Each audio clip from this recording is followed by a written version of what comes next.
up, y'all? Welcome back to the Hack Shack. I'm Al. And I'm Juanita. And that's Three-Leg Craig. And looks like we gained a bunch of subscribers this week thanks to Mr. Puddin. And we appreciate that. And we hope you stick around. If you like what you see, share it with your friends, because that's how we grow this thing. You know, Puddin shared it with his friends, and y'all are here now. And we've got some long-term subscribers, and we appreciate you guys so much. And we hope the rest of you stick around and enjoy the ride. So let's get this thing started.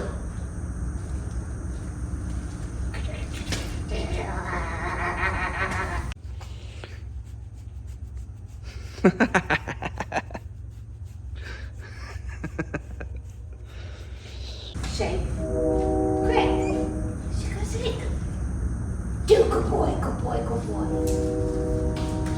What's your teeth? All right, so this week, a bunch of stuff going on. So it's already Monday. I've got some stuff I've already filmed, but we're gonna put it together, and I need to investigate this thing. Obviously, a lot of you saw a video last week where we blew it up at Mega Week, which we blew the head gasket and torched the head. We got it fixed, but we never really dove into why it overboosted. It made 22 pounds of boost on pump gas, and it was only supposed to make 11. So, dome pressure sensor here, I'm gonna replace it because I don't know if it did what it's supposed to do. The logs don't really show that it told the computer to do the wrong thing, but it was kind of all over the place what it was reading. The air supply is good, but I have MAC valves behind the grill here that the sensor tells the computer to do the thing, and those are what supplies the air on top of the wastegate to make more boost.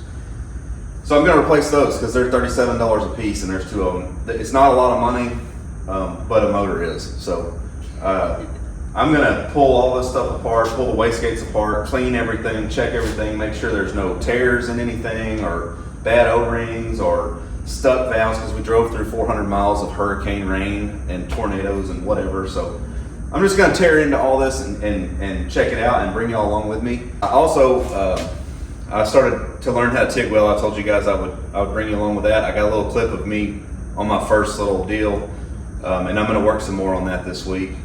But in this video, it's just my first little weld, and it didn't go as bad as I thought it was going to go. All right, I told y'all I was going to show y'all me trying to learn how to TIG weld, so I got everything set up. I got some purple tungsten, a friend of mine recommended. I've sharpened all of them. Just because I was sharpening one, I figured I might as well sharpen all of them. Got some stainless coupons sitting here. I need to wire wheel them and wipe them with some acetone. And I got this Miller. It's a Dynasty 210. It's a fancy machine. One of my friends is letting me use it because he doesn't know how to use it yet and doesn't really have time to mess with it. So I'm gonna try to figure it out. The thing I'm worried most about is the foot pedal. I don't know if I have the coordination for it, but I'm gonna bring you all along with me. So I'm gonna clean this stuff up and then try to make I'm just gonna try to weld right on top of here, just with no filler, just try to figure out how it starts. And I'm gonna bring y'all with me, and this is legit gonna be the first time trying, so.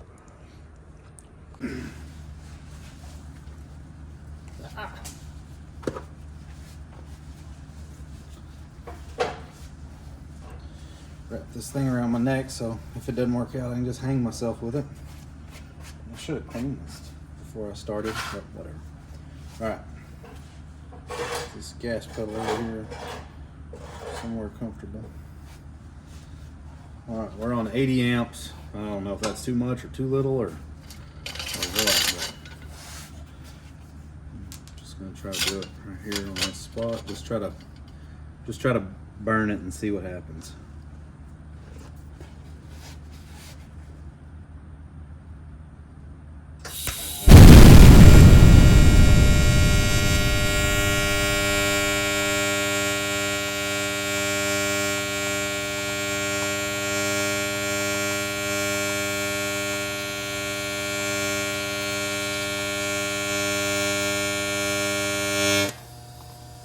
Let's lose the flow.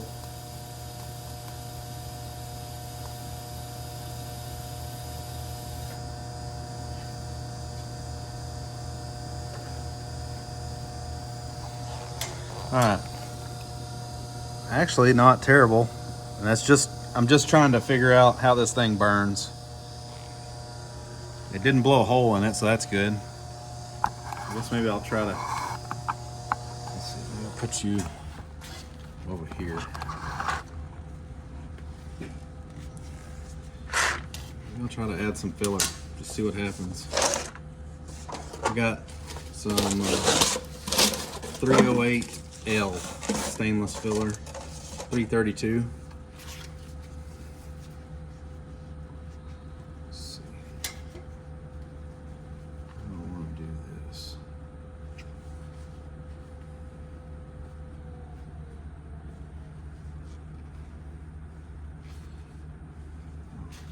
Probably not going to complicate it just yet, but.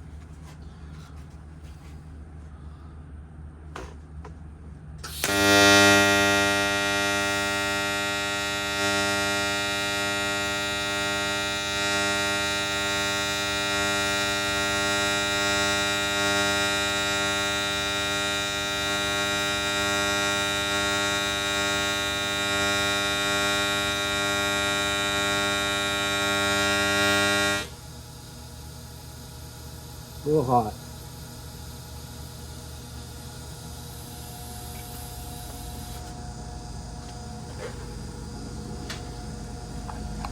Doesn't look a whole lot different. I did add some filler, but it's making welds.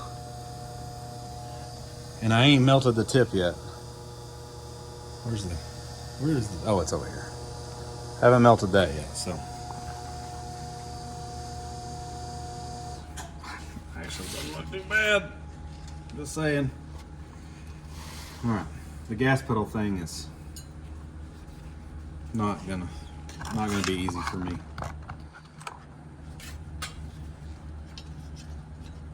See if I can get a little more filler on here.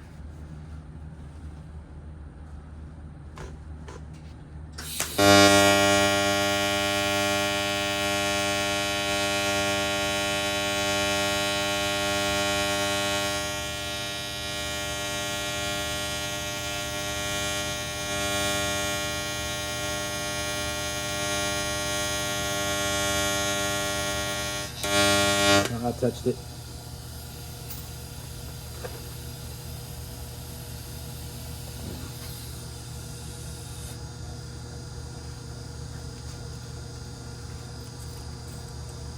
Gotta go grab my tungsten.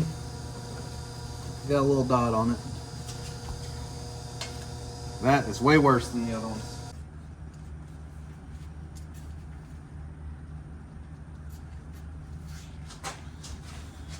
Okay, back again.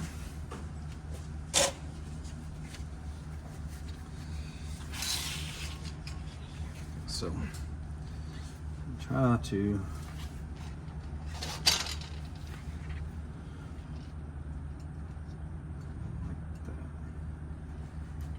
gotta figure out how to feed this wire. That's something that I'm not familiar with.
Okay.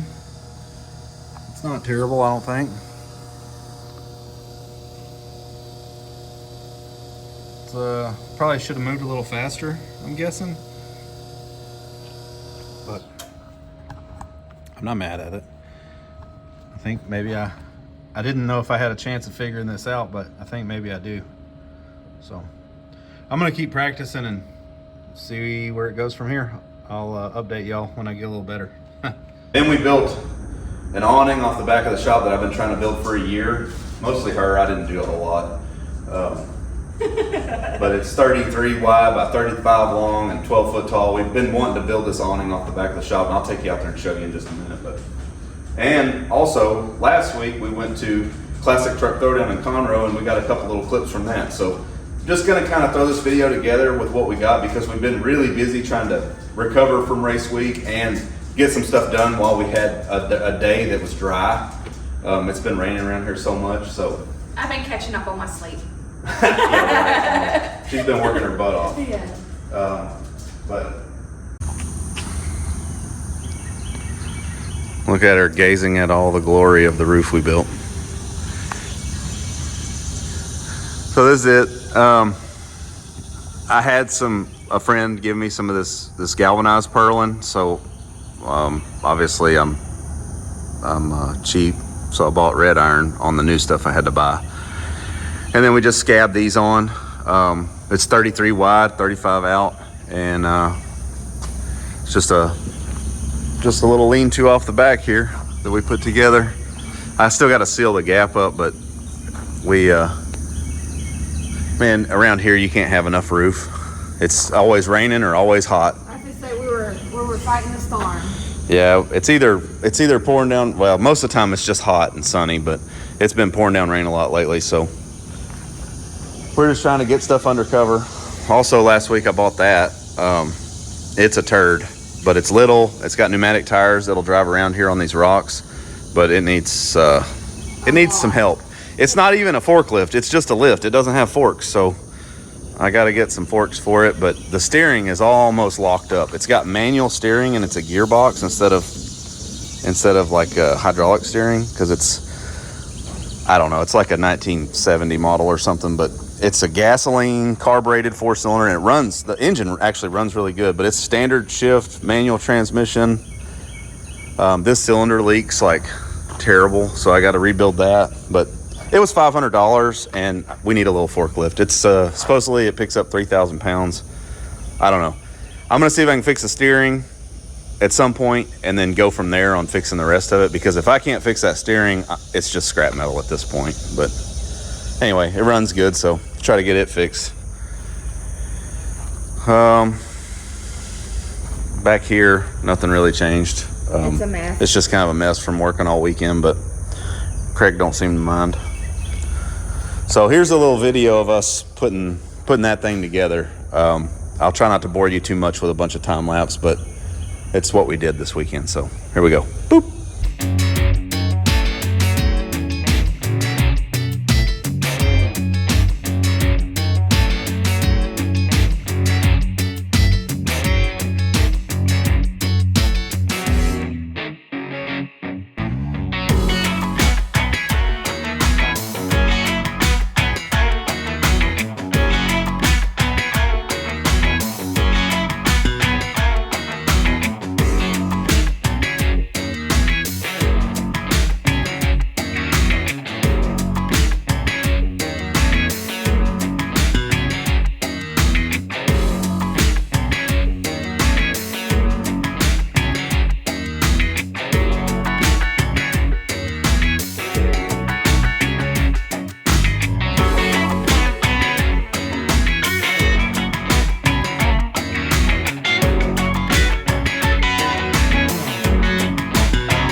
So she's taking out the 8 million bolts in the front grill.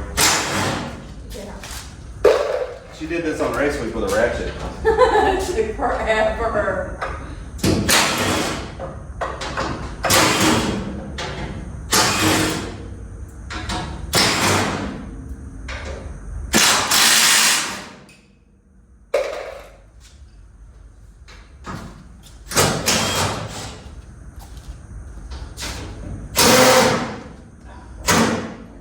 That was.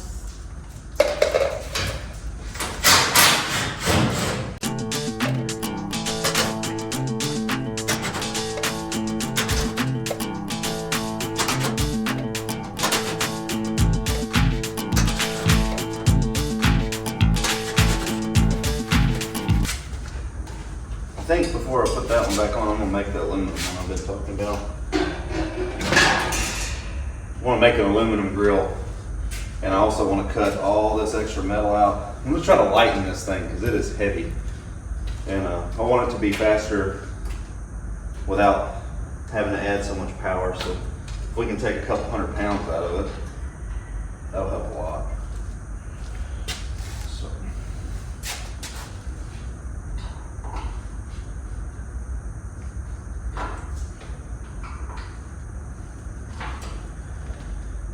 Those are Phillips, and then like a little pair of pliers on the bottom, and then some zip tie cutters.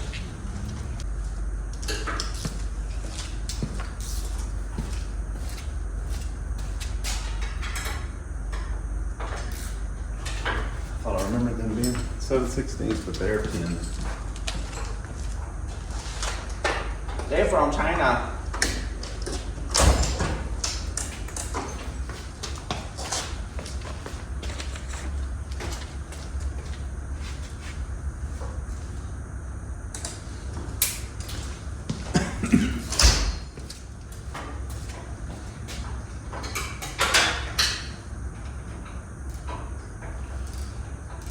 You gotta be kidding me.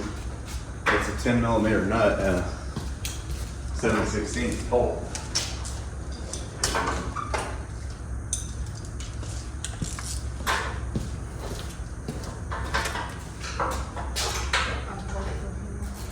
Yeah, but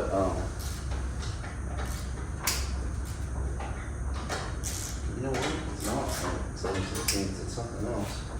Leave them plugged in so I can mark them. I gotta figure out which one's the fill and which one's the dump. Okay.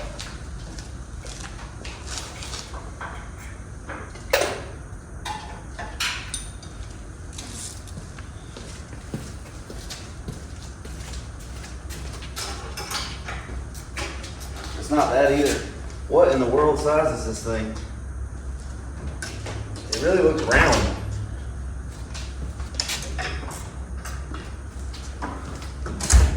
I don't remember that being a problem. What? The bolts are weird. Some kind of Chinese voodoo. I don't know.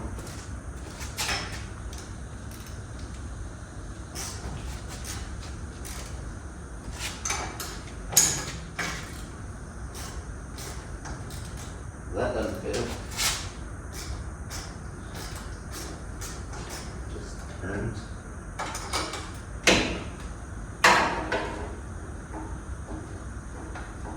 I think I know some bolts that are going to get replaced. I could say. No, get off a little bit. No, it's coming out. It's actually somehow coming out by hand.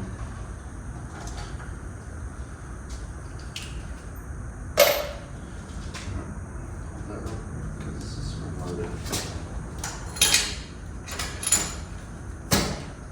Oh, I think I might have found a problem. They're full of water.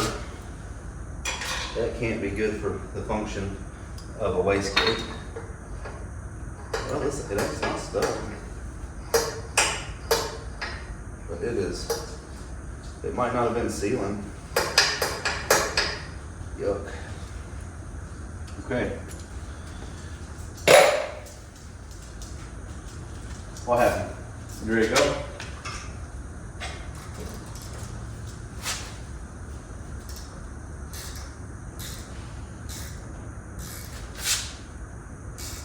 No.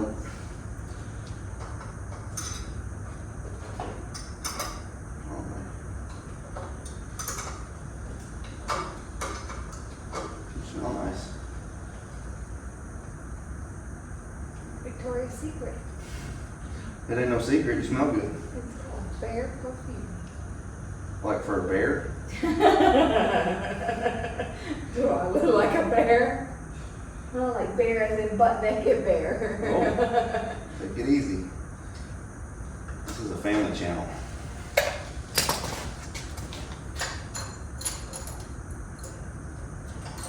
This one's dry.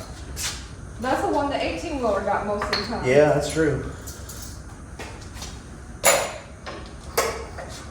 Feels a little, they both felt a little sticky at first.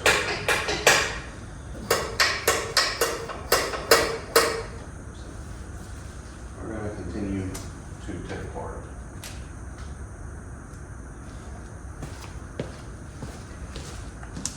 So, am I gonna have to take this off? No, we're not Okay. taking the turbos off. Not today. I have to say, because so I need to get to that one.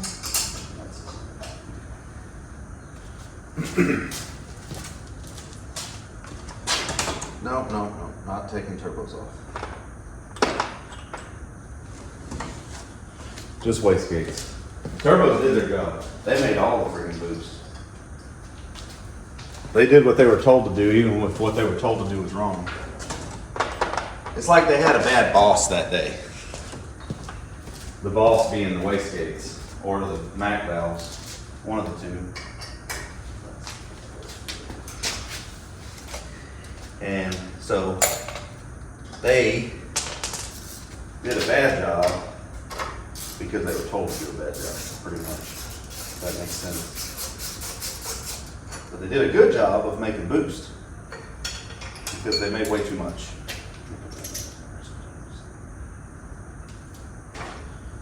Keep going. See what it does? Okay, so I'm gonna explain this to you and to YouTube land, to my YouTube land anyway. Some of y'all may or may not know how a wastegate works. I know she doesn't, so we're gonna school. So what happens is, okay, look, I'm gonna show you this real quick. I need some light. There's that cordless Milwaukee at the end down there.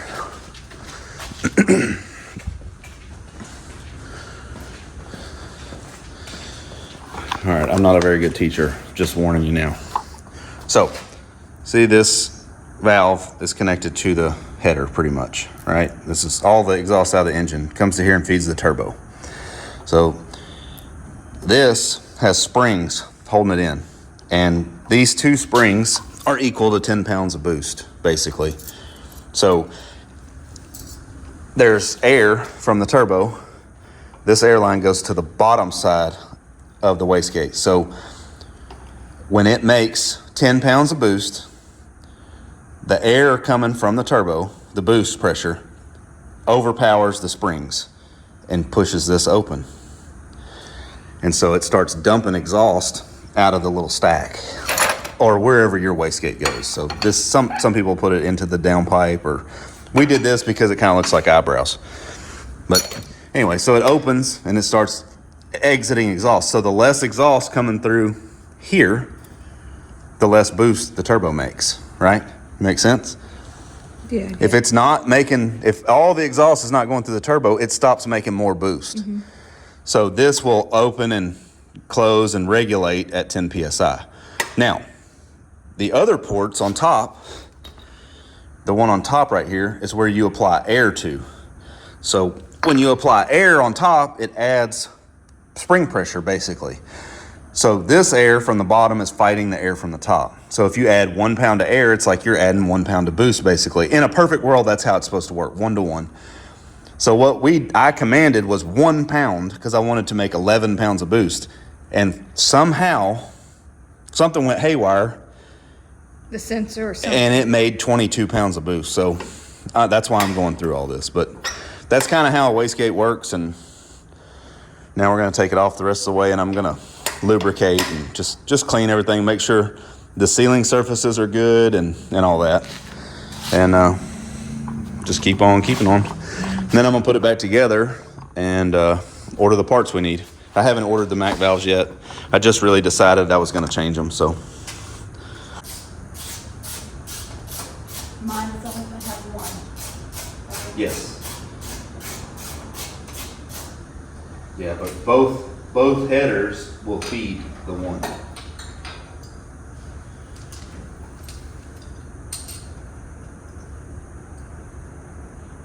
Looks like it seals up good and it's not burn up or nothing, so we'll just clean all this up, make it new again, and put it all back together.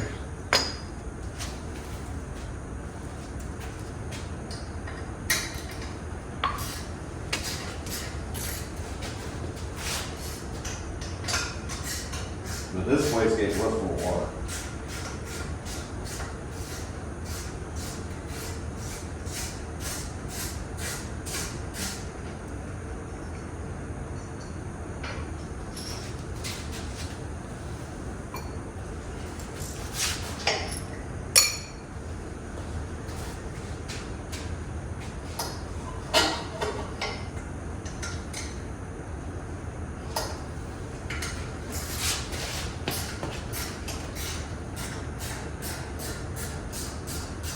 And these are the newer style piston wastegates, so they're actually a lot better than the old style with diaphragms.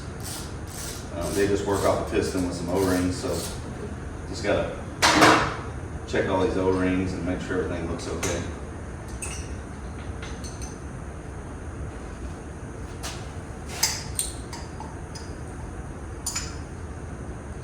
Everything looks good on this one too. It was just full of water.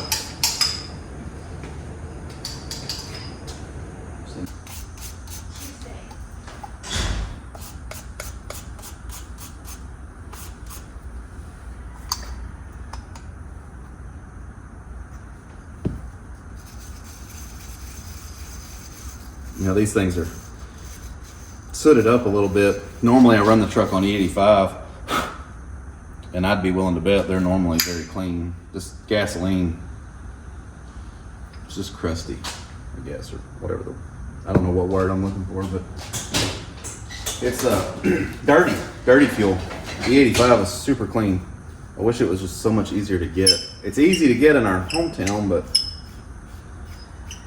on these race week deals, it's hard to get. So we thought, you know, trying to run it on pump gas, because it's totally capable. But I mean, it went 1020 on 12 pounds of boost on gasoline. 91 actually. We have 93 around here, and up in Oklahoma and Kansas it's all 91.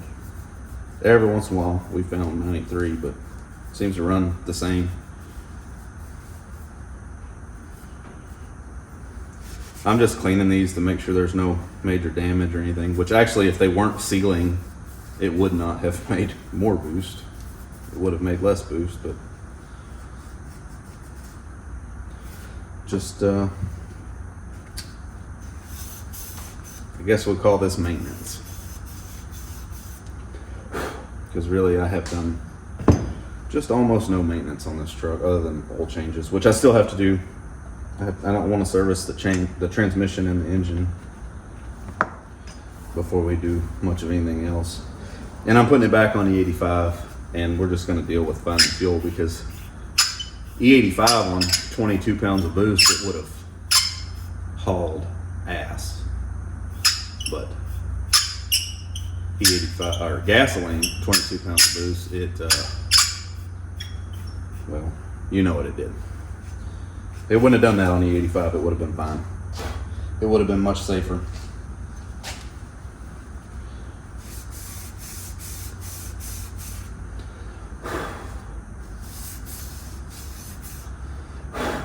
I'm also going to replace the oxygen sensor, because I think it's giving it a faulty reading on gasoline. I think that's why it was black smoking. Also, I think it was black smoking I think it was over fueling to compensate for the amount of boost and the amount of fuel supply that it was needing for the amount of boost. And it just couldn't. I guess it just couldn't burn it all, because it was commanding so much fuel. So I'm kind of being a parts changer on this because I'm scared. I don't want to hurt it, so I'm replacing every suspect part basically. Because it's all relatively, like, I'm gonna have 100 maybe 150 bucks in, even if it's $200 in just changing all these suspect parts. And I think that's the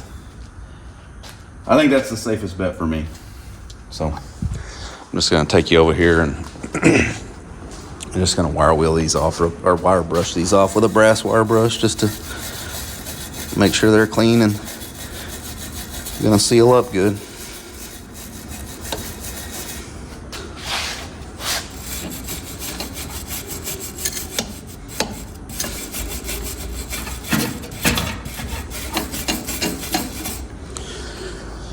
All right. So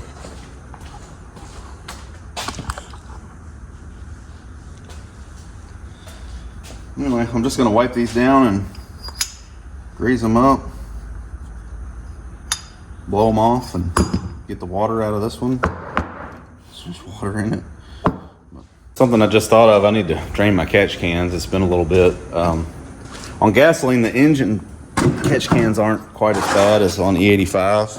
Because the E85, I guess, draws a little more water out of the air, out of the crankcase. I don't know. But so this one is transmission.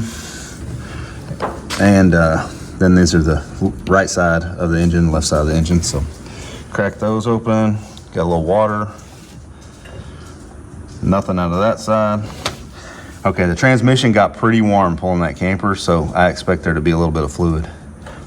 Yep. Not much though. I drained it a couple times on race week and we got a little more fluid than I would have wanted to see. Yeah, there's some oil coming out of that right side catch can, but the milky shake is just because there's water in the catch can. It's not milked oil. There's nothing. It's still got the oil in it from before it blew the head gaskets. That's why I need to change it, but it's dark, but it's full of oil. It's not milked. It's never been this dark. I guess it's just all the miles and all the beating on gasoline. Let me see. It doesn't really smell like gasoline, but it doesn't smell like it normally does. It tastes terrible. No, I didn't taste it. I'm not an idiot. But anyway, so the oil's good. I don't think I talked about this. Something else I have to do because of race week, or because of the head gasket deal, is let me show you the head gasket first. So the initial blowout of the head gasket, I'm sure, went, let's see. Well, you can't see it on the gasket, but right here is a coolant passage in the block. So it blew out here and went to that coolant passage. So that put all this cylinder pressure, however much it is, I don't know, a lot, into the coolant system. And then it blew out the side of the head, or the side of the block, whatever. The side of the head, because it didn't hurt the block, it blew out the head. But anyway, so when all that pressure goes into the coolant system, it's so hard to see in here. But if you look deep down in there, the fins in the radiator up on this top side, which is driver's side, see, like this one especially is like extra wide, and these over here are like normal thin. It's so hard to see, but that looks normal factory the way it came. Over here, big time expanded. So this radiator is compromised, basically. I don't know if you can see, but there's like an arch in it here and an arch in the bottom.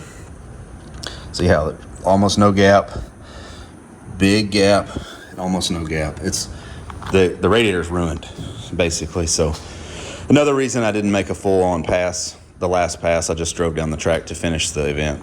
So got to put a radiator in it. Another reason why I need to learn how to TIG weld, so I don't have to bother Zach to build these pieces on the new radiator. But the joys of having a boosted race vehicle that drives through torrential rain. So anyways, I'm gonna clean these up and put them back on, and then we'll order some parts.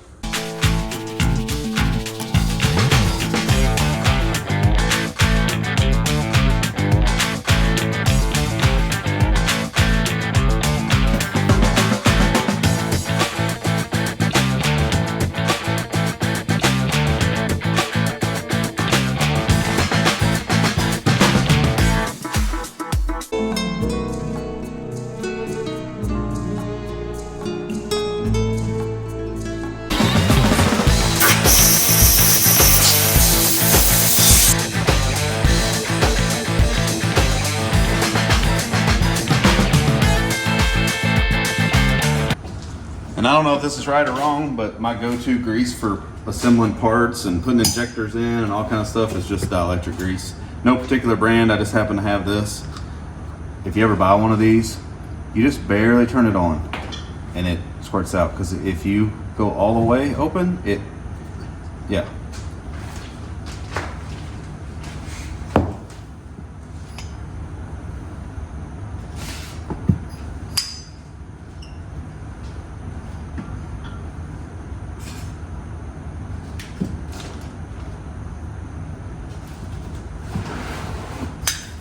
I know, it's excessive. I'm gonna wipe a bunch of it off.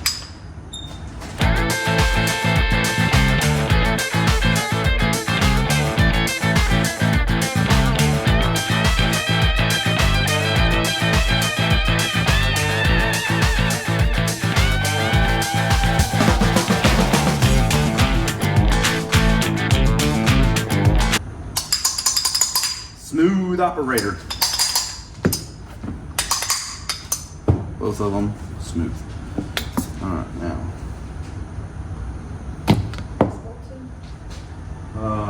Yeah.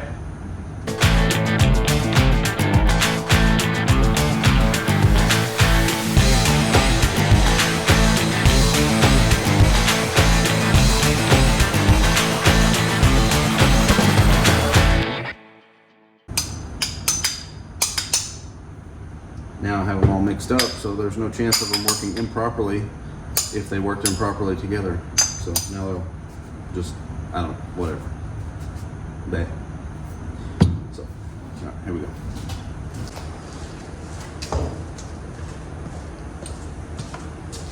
What do we do with the ratchet?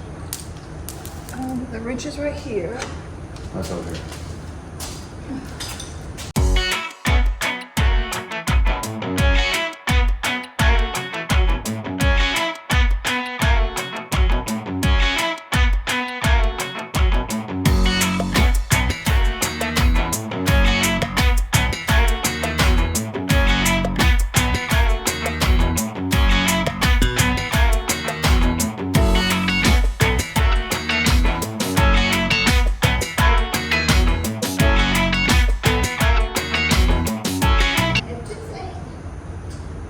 Yeah, who built this junk? You couldn't give me like 2 more inches?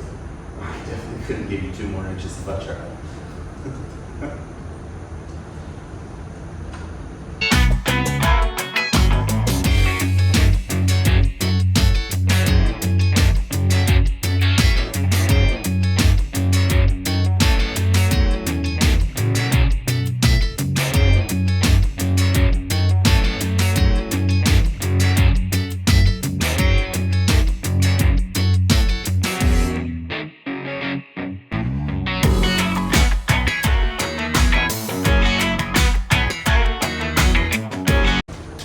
I'm an idiot.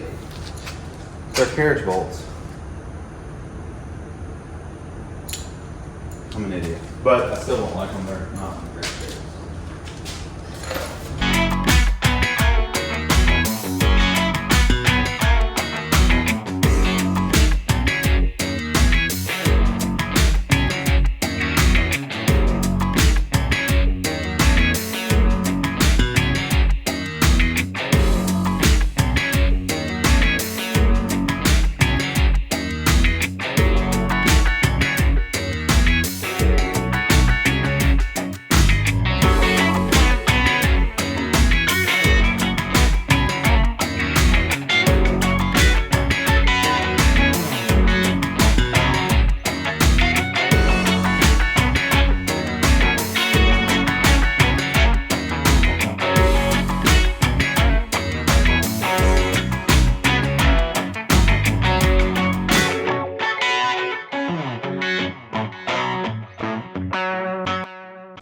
All right, we got this thing all back together as much as we can.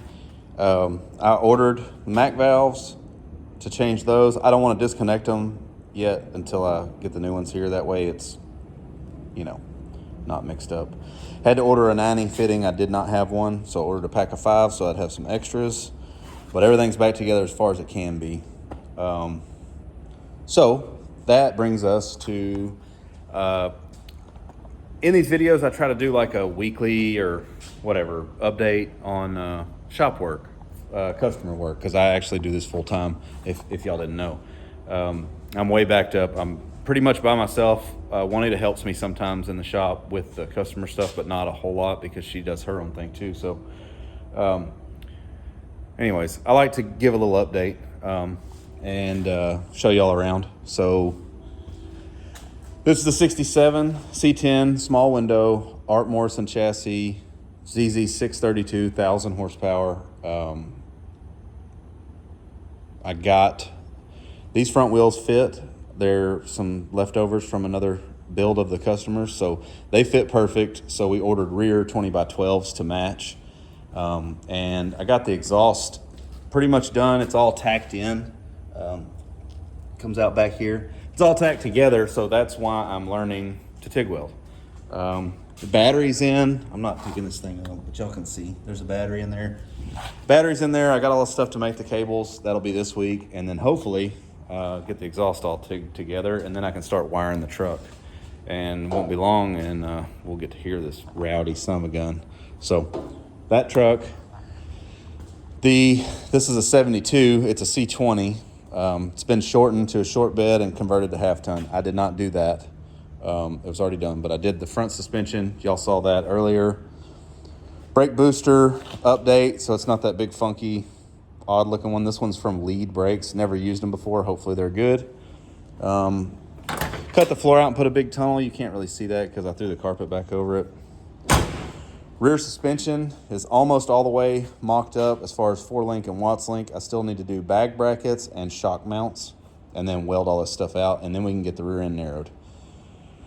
The bed's all cut out.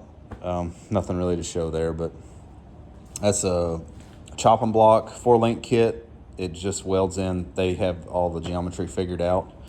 I just set it where I wanted it, pretty much level at ride height. This is basically aired all the way down if it had bags on it, but switch suspension, cut to fit Watts link.